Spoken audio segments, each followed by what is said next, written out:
So hello guys, welcome back to YouTube channel. So video का title देख के आपको लगा होगा ये वीडियो है पूरा प्रोसेस के बारे में, how to apply for PSW. But इसके रिलेटेड मैंने दो वीडियो ऑलरेडी बना चुका हूँ, एक तो मेन एप्लीकेंट के लिए और एक डिपेंडेंट के लिए। सो वो वीडियो की मैं लिंक इसके अंदर डाल दूंगा, तो वो आप देख सकते हो डिटेल में। ये वीडियो बनाने का पर्पज यही है कि काफ़ी सारे स्टूडेंट वाइल अप्लाइंग पीएसडब्ल्यू बहुत सारी प्रॉब्लम फेस करते हैं, बहुत सारे टास्क आते हैं, टेक्निकल एरर्स आती है, काफ़ी सारी चीज़ें आती है। सो वो सारी चीज़ें मैं सॉल्व करूंगा, सारी चीज़ों का आंसर दूंगा कि आपको डरने की जरूरत नहीं है उसके ड्यूरेशन में। और उसके साथ ही साथ वही था कि काफ़ी सारे स्टूडेंट मुझे डीएम कर रहे थे पर्सनली, तो ऑब्वियसली डीएम का मैं हर वक्त इमीडिएटली रिस्पॉन्स नहीं कर पाऊंगा। सो ऑब्वियसली वो while they are applying DM कर रहे थे और मैं देख रहा हूँ मैसेज वगैरह 1 घंटे 2 घंटे के बाद या कभी भी देखूंगा, सो ऑब्वियसली वो क्विक रिस्पॉन्स नहीं मिल पाएगा। सो उसके रीजन से ही सारे आंसर्स वगैरह मैं आज देने वाला हूँ। So let's get start the video, and before starting this video, if you are new to this channel, please like and subscribe the channel, and let's get start the video now.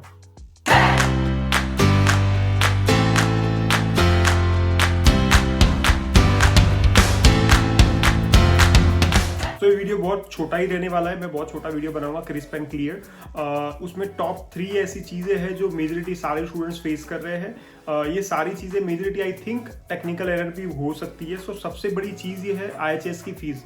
तो जैसे ही main applicant जब भी कोई भी apply करता है, उसके बाद जब आईएचएस का स्टेप आता है, तब एक स्टेप है वहाँ पे ये लोग स्टक हो जाता है।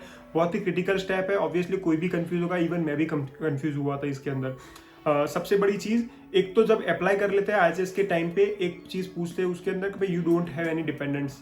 अब ये अगर लिखा हुआ आएगा और वो बंदे के साथ डिपेंडेंस भी अप्लाई करने हैं, उसने सारी एप्लीकेशन प्रॉपर डाली है, उसके अंदर लिखा भी है कि भाई हाँ मैं मेरे डिपेंडेंट भी अप्लाई करेंगे, मेरे डिपेंडेंट भी मेरे साथ ही रहेंगे। अब ये सब लिखने के बाद भी अगर ऐसा लिखा आएगा कि you don't have any dependents, then obviously कोई भी कंफ्यूज होगा, उसको लगेगा कि ये एप्लीकेशन में कुछ एरर करी है या फिर गलती है या कुछ ना कुछ प्रॉब्लम है। सो उस चक्कर में काफ़ी सारे लोग मुझे डीएम कर रहे हैं कि यार ये क्या है, गलती है, क्या है, प्रॉब्लम है। सो मैंने भी आइडेंटिफाई किया ये शायद उनका टेक्निकल प्रॉब्लम ही है, बिकॉज मेरे साथ भी ये हुआ था, मैंने इग्नोर करके जाने दिया और सब कुछ सही गया था। अगर आप वहाँ पे वाइल अप्लाई अगर उसमें लिखते हो कि भाई हाँ आपके साथ डिपेंडेंट वगैरह आएंगे या फिर ज्वाइन करने वाले हैं, सो फिर कोई प्रॉब्लम है ही नहीं। सो वो अगर वो आता है तो भी आप इग्नोर कर सकते हो। तो ये हो गया फर्स्ट चीज। उसके बाद उसके साथ ही साथ पैरेलल स्टेप में एक और प्रॉब्लम आती है जो मेजॉरिटी लोग, सारे लोग फेस कर रहे हैं, कि जैसे ही अप्लाई करते हैं, जब आईएचएस का स्टेप आता है तो उसके अंदर या तो जीरो फीस लेते हैं आईएचएस की।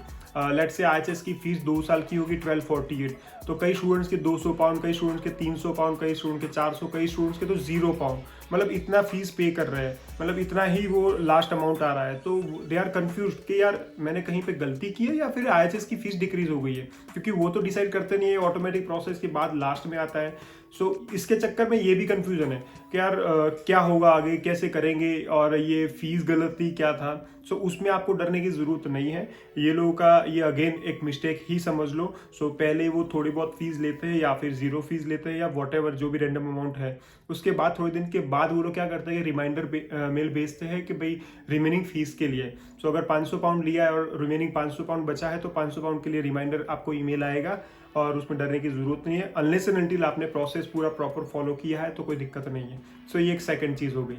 अब इसके साथ ही साथ दो और दूसरी प्रॉब्लम स्टार्ट हो गई है कि काफ़ी सारे स्टूडेंट्स जो भी लोग मुझे मैसेज कर रहे हैं उसमें ये भी मैसेज कर रहे हैं कि यार जब भी मैं अप्लाई किया था तो मैंने मेरा पहले अप्लाई किया था, उसके बाद मैंने डिपेंडेंट का अप्लाई किया था। अब हो क्या रहा है कि डिपेंडेंट की वीज़ा की अप्रूवल का मैसेज आ गया, भाई you got the successfully visa, और मेन एप्लीकेंट का वीज़ा का कोई एप्लीकेशन का अपडेट ही नहीं है, मतलब उनको कोई ईमेल ही नहीं आया है। सो ऑब्वियसली एक और कंफ्यूजन क्रिएट करेगा कि यार या तो मेरा वीज़ा रिजेक्ट हुआ है या फिर क्या रीज़न है, इनका पहले क्यों आया, मेरा क्यों नहीं आया, क्योंकि वो सेकेंडरी एप्लीकेशन का बाद में करते हैं, तो ऑब्वियसली एक साइकोलॉजी रहती है कि पहला मेरा आना चाहिए। सो ये भी एक यहाँ पे कहीं ना कहीं उनकी ही गलती है।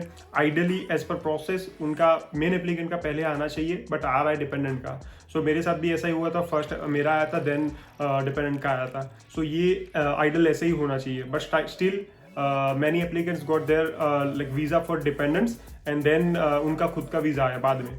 सो इसमें भी आपको डरने की जरूरत नहीं है। अगर डिपेंडेंट का वीज़ा आ जाता है तो दैट डजंट मीन कि आपका वीज़ा रिजेक्ट हुआ है। आपका भी वीज़ा आ जाएगा, उसके थोड़े दिन के बाद या तो फिर आपको ईमेल आएगा, बट डोंट वरी। अल्टीमेटली अगर डिपेंडेंट का वीज़ा आता है तो वो डिपेंडेंट का वीज़ा मेन एप्लीकेंट के बेस पे ही आता है, उसके सिवा नहीं आता है। सो अगर वो डिपेंडेंट का आया है तो आपको अल्टीमेटली आपको भी वीज़ा अप्रूव हो गया है, इट जस्ट आपको ईमेल नहीं आया है। सो उसमें भी डरने की ज़रूरत नहीं है। और देन सारा सब कुछ सबमिट करने के बाद लास्ट में ये लोग डॉक्यूमेंट्स भी नहीं मांग रहे हैं। सो काफ़ी सारे स्टूडेंट यहाँ पे कंफ्यूज हो रहे हैं। चलो मेन एप्लीकेंट हो तो समझ सकते हैं, बट सेकेंडरी एप्लीकेंट है जो तो डिपेंडेंट का, तो उनको मैरिज सर्टिफिकेट भी डालना होता है, but still there are many cases के वहाँ पे डॉक्यूमेंट्स भी नहीं मांगते। सो वो सीधा एप्लीकेशन सबमिट हो जाती है, तो उसमें भी काफ़ी सारी क्वेरी रेज हो रही है। सो यहाँ पे भी मैं यही चीज़ बताऊँगा कि अगर आपको अभी ऐसा होता है, आपके साथ भी अगर ऐसे ही एप्लीकेशन में कहीं भी भटकते हो, कुछ भी प्रॉब्लम होती है, अगर आपने प्रोसेस फॉलो करी है सही से, तो डरने की जरूरत नहीं, क्लिक सबमिट और जाने दो आगे। क्योंकि अगर कोई भी रिक्वायर है डॉक्यूमेंट या कुछ भी होगा, वो लोग ईमेल करेंगे आपको कि भाई ये डॉक्यूमेंट अपलोड करना पड़ेगा, चाहे 2 दिन के बाद या 10 दिन के बाद। तो फिर आपको ये फिर ध्यान से वो अपलोड कर लेने, तो फिर कोई दिक्कत नहीं आएगी। ओवरऑल मुझे बस यही मेन टॉपिक्स के बारे में ही बात करना था। यहाँ पे मेजोरिटी लोग फंसते हैं और यहाँ पे मेजोरिटी क्वेरीज आती है। सो बस यही क्वेरीज थी। उसके साथ साथ ऑन टॉप ऑफ दैट एक और एडवाइस दूंगा कि जो भी अप्लाई कर रहे हो आप, चाहे डिपेंडेंट वीज़ा कर रहे हो या फिर मेन एप्लीकेंट अप्लाई कर रहे हो, जो भी डिटेल्स डाल रहे हो सारी डिटेल करेक्ट डालना, ट्राई करना कि मतलब एज मच एज पॉसिबल जितना भी है आप करेक्ट डिटेल डाल रहे हो। क्योंकि 1-2 स्टूडेंट मुझे ऐसे भी पूछ रहे थे कि अगर मेरा वीज़ा कहीं पे रिजेक्ट हुआ है तो वो डालूँ कि ना डालूँ। ऐसा नहीं है, आपको सारी चीज़ें डालनी पड़ेगी, क्योंकि ये सब विजिबल होती है उनकी फाइल में भी। अगर गलती आपने करी, गलत चीज़ें डाली, तो वहाँ पे सीधा रिजेक्शन हो जाएगा। कोई ये एप्लीकेशन के अंदर कोई चीज़ ऐसे अफेक्ट नहीं करती है, तो आपको ये चीज़ ध्यान रखनी है। बस यही चीज़ मेन होती है कि भाई जब आप PSW अप्लाई करते हो तो आप स्टूडेंट लाइफ के अंदर कोई गलती करी है, जैसे 20 घंटे के ऊपर स्टडी कर दी, या फिर कुछ मतलब 20 घंटे के ऊपर जॉब कर ली, या फिर कुछ और प्रॉब्लम कर दिया, फुल टाइम काम कर लिया है, सो ये सारी चीज़ें अफेक्ट हो सकती है। तो ये सब चीज़ें उस टाइम पे ध्यान रखनी है। बाकी अदर देन दिस बाकी कोई प्रॉब्लम नहीं आती है, तो ये सारी चीज़ें आपको ध्यान रखनी है। और अगर आपने प्रोसेस फॉलो करी है प्रॉपरली, तो फिर कोई दिक्कत है ही नहीं। आई थिंक मैंने सारी चीज़ें क्लियर कर दी है, और मैंने जैसे बताया था वो 2 वीडियो के मैं लिंक्स डाल दूंगा। एंड आई होप कि आपको वीडियो पसंद आएगा। वीडियो पसंद आए तो please like and subscribe the channel, and thank you.